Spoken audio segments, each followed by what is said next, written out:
The American employment system is very much what we call a spot market relationship. There's not really a long-term commitment between employer and employee. The weakness of that is when a big change comes along and unemployment spikes to a high level, that's initially very bad for the worker, but then it's very bad for the employer when they suddenly want to hire a bunch of workers and ramp up very quickly.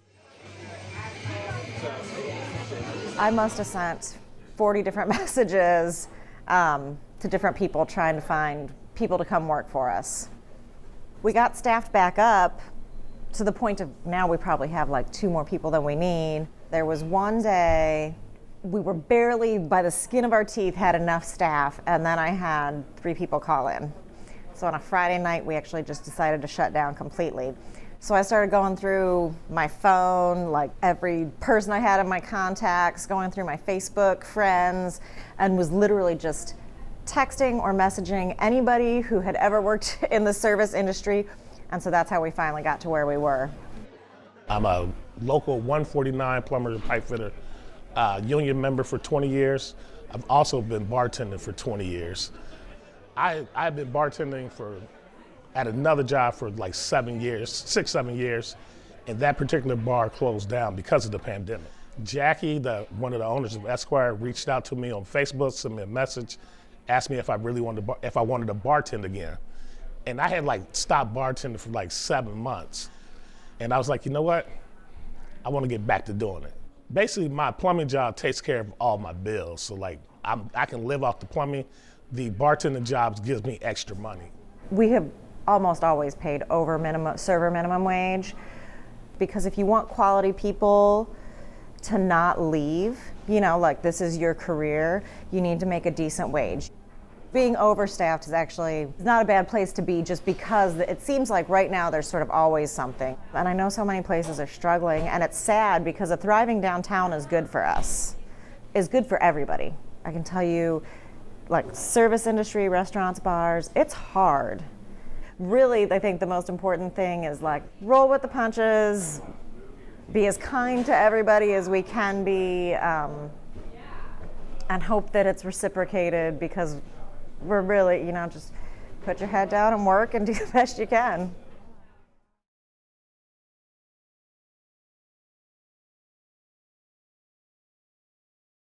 There's a strong sense of loyalty to certain businesses here in Champaign. If they had a strong customer loyalty before, a lot of those businesses had strong customer loyalty throughout the pandemic, and that allowed them to survive.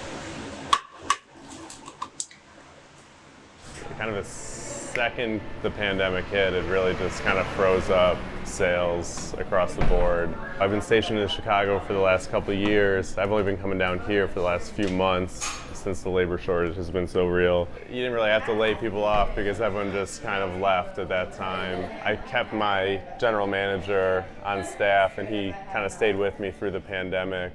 Actually, I was working here before I was even hired. I would come in during the night shifts, and they would just be getting like overrun with people, and I would get behind the counter for like an hour or 2 and just help out. I have a great staff here, but the issue with the Champaign store is that a lot of your staff is students. Like my manager today, great guy, knows exactly what he's doing, but he has class at 3, and so we need to close and get him out of here by 2:30 so he can go to class. Last year we were really short-staffed. We had like 5 people. The whole pandemic we were pretty much in here every day. Even after students came back, it was still an incredibly difficult time to be running a restaurant company. There's no more night shift, and it used to be like 8 to 2, I think, and then 4 to 11 would be a shift, and 11 to 4 a.m. And I know that when we close, we're often turning away at least a couple groups of people every day. The supply shortage is, I wouldn't say just as awful to deal with as the employment shortage, but it's been a struggle. On a random week, you could not get potatoes or eggs or cheese, or the next week you're not getting cups, lids, straws, plastic. And that kind of stems from the employment shortage also. Yesterday we got the order in, and we're looking at our invoice, and half the stuff that we had ordered didn't come. The Champaign community has been pretty incredible and has supported us since day one. It's been incredibly exciting to see the business kind of just like flood back the second students came back in town. You know, with that said, you're coming out of a pandemic, so you have probably a lot of debt that you took out to get through it. And so, I mean, all the money that we made this semester just kind of went right back into paying the debt that, you know, it took to get through the pandemic.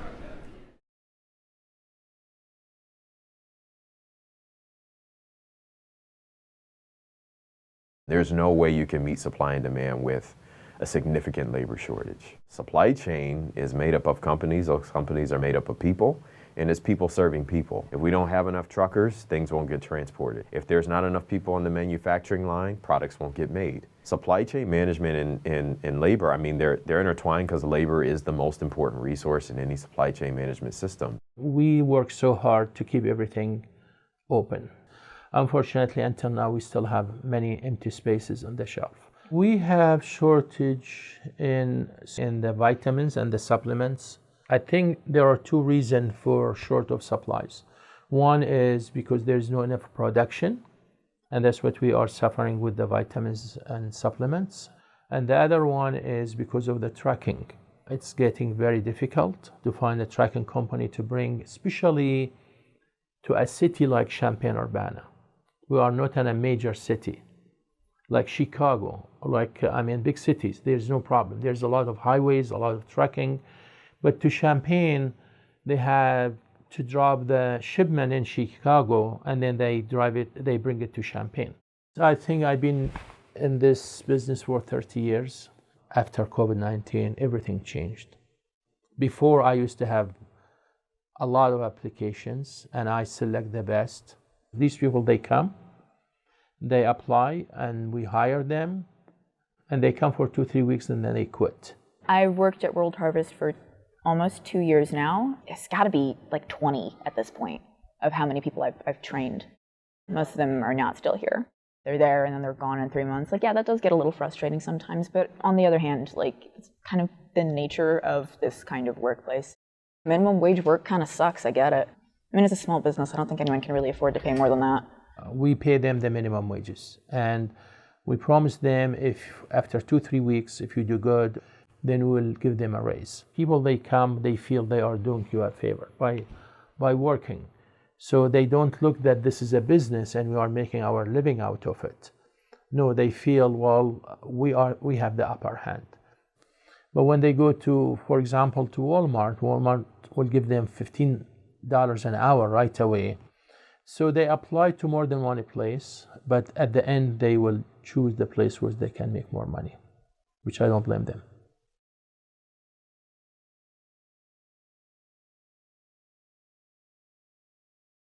One of the, I would say, somewhat unanticipated consequences of the pandemic is it did shift patterns of demand in a way that kind of reshuffled the deck. Workers have a lot more bargaining power than they have had at any point in the last, say, 40 plus years. Childcare is, a terribly paid occupation. As soon as workers had some more bargaining power and some more options, many people, choose to leave occupations like childcare worker. I will be physically sick from how much I spend on childcare this month. There are some months that I can spend maybe $900 to $1,100 a month. And then there's other months, I'm not even gonna add it up because it will make me sick.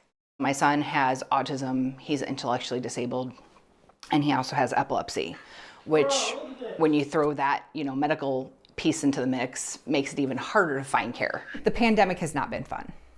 I would not like to relive this, please. I had nobody for almost 4 weeks at one point.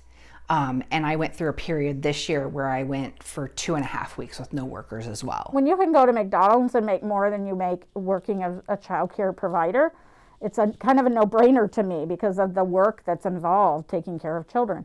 The Child Care Resource Service is funded by the state of Illinois. Parents call us, tell us what they're looking for, we work with them and send them out a list. Parents have a hard time finding providers that will take the children and actually provide quality care for them. They just do not get the payment that you would get if you were teaching in school, per se. I've had more than a dozen childcare workers in the past. Sabrina has been my best hire recently. He and her get along beautifully. They play together, they have fun together. It's a good match. He respects her, she respects him. It's a really good fit. Nobody really wants to take care of anybody else's kids, to be honest. And in a nutshell, that's what it is. I train so many people, and then they realize what all actually goes into it, and they don't want to actually put forth the effort to take care of somebody. You have to find caregivers who understand that being a single mom means that things are a little different. I might not be able to pick up my phone when you call me every time. You might have to call a backup person. You might have to problem solve that situation right then and there by yourself and then figure out if you did it right later on. You just take it a day at a time, and I mean, it's my life. It's what I do. I wouldn't trade it for the world.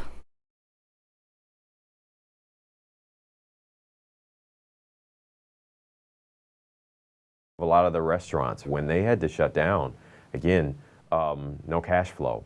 And so we actually saw some of those restaurants go away. How did he feel to close a location in Urbana? That was, it was sad, but you know, it wasn't difficult to make. I mean, there was no options.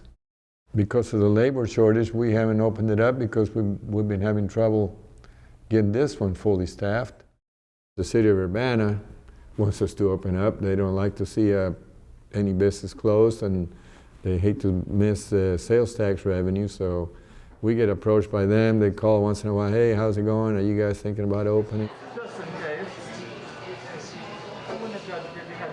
A lot of people got laid off. They found other jobs. A lot of people went into business for themselves. We've had some people leave because of child care issues. A lot of people decided that they've had enough of this business and they found something more that they like in, where they don't have to work nights or weekends. We have raised the wages comparable to other people, and we've had to raise our prices also because everything is going up.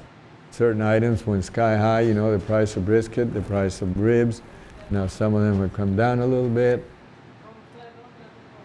If it weren't for a couple of government programs that helped quite a bit, it's hard to say how we would have survived, but I think we would have been able to make it, but it would have been much more of an uphill struggle. You go to a restaurant, you go on a Friday night or Saturday night, you see that they're busy and you say, wow, they're doing good business. But you know, business had to succeed every day of the week or else it just doesn't work. And it's been a struggle, you know, and I don't know if we'll ever get back to what it used to be before COVID, but we'll just see.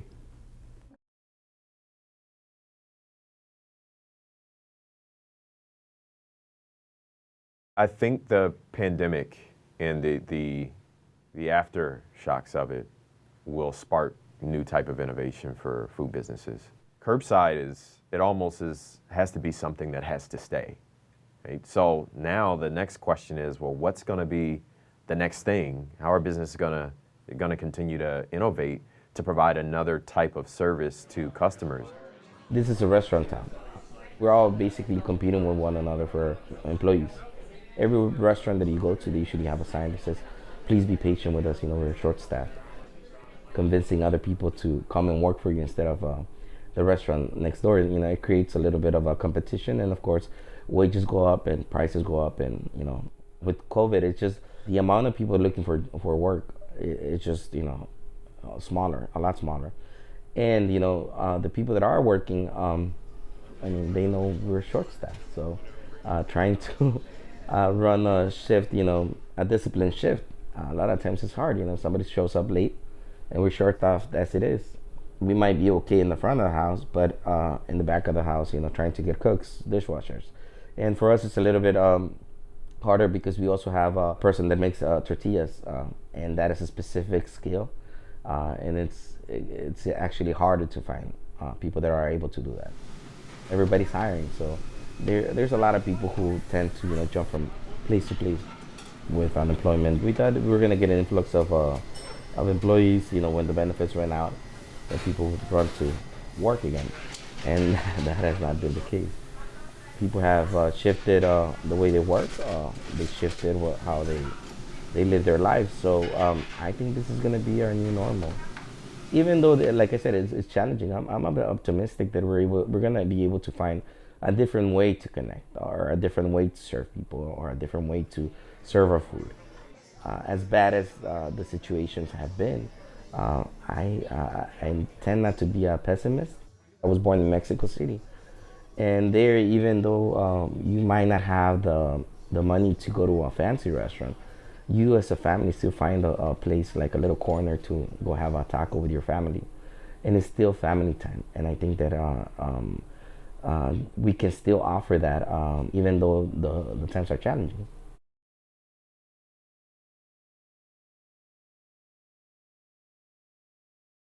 One thing that I think is important to say, it's important to step back and think about the problems we have now versus the problems we could have. It's worth noting that at some level, as difficult as it may be to recruit staff and to experience a little inflation, that's a much, much better problem to have than 14% unemployment and businesses going out of business left and right because there's no demand. That's a problem that is devastating and really hard to recover from. The problem of too much demand and we can't get enough workers, that's a real problem, but it's a much nicer problem to have. I have never experienced a more difficult thing in my years of being in. Thank you. In custard cup, how can we help you? A teddy cup, what flavor would you like? Vanilla teddy cup, you got it. What else? One dip of strawberry in a cup? All right, come on through. There you are. Thank you so much. You have a great day. Thank you. Usually we have just tons of applications, just a nonstop thing. And these past, I'd say, since right at the end of summer, that's when it started to drop off, and it dropped off immediately and very harshly. We all believe that it's because of students going back to school who weren't in school originally, so they were remotely learning, and so they thought that maybe they could handle doing the job, the school, the personal life, family life, and unfortunately it seemed as if most of them were dropping off because they weren't able to handle work on top of in-school learning. Everybody that stayed, they were working nonstop and overtime hours, and it just got to the point where it wasn't fair to the staff, it wasn't fair to the customers. We were forced to shut down one day a week, which is Tuesday. We were also forced to change our opening hours from noon until 3. And then every day we close our lobby an hour earlier than our posted time. It's kind of sad that we can't do what we used to do as long as we had been doing it. We didn't have the amazing ownership team and the amazing staff and assistants that we have. I can't even tell you what it would be like, because I've seen and I've heard horror stories from other businesses. And luckily, we've come out on top because we have such supportive customers. Working in an ice cream shop is pure bliss anyway, so there's not a lot of things that can really bring you down. The pandemic was definitely one thing that threatened us. In summer, Jarling's is like the go-to place, nice view outside, take your ice cream, get out. So I think the most attractive thing is that it gives you a good sense of belonging in the community. We want to get our hours back to normal. We want to get that full crew back in. We want everybody to be healthy and safe. And we just want that normal back.